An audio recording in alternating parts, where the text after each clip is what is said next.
हां, समृद्धी, बघा आणि शांत बसा ह्या प्रयोगामध्ये बघा आणि थंड बसा, सॉरी माफ करा, बघा आणि थंड बसा ह्या प्रयोगामध्ये तुम्ही एक आईची भूमिका केली आहे. एकंदरीत काय अनुभव आहे तुमचा?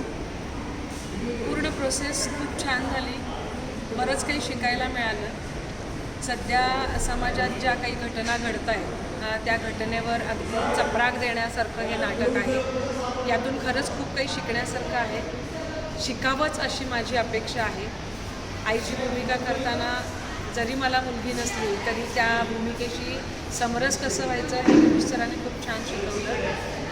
इतर सगळ्या सहकलाकारांनी, विशेषतः सुधीर सर, मधू सर या सगळ्यांनी खूप छान मदत केली आणि ओव्हरऑल आमच्या सगळ्यांचा प्रवास खूप छान झाला.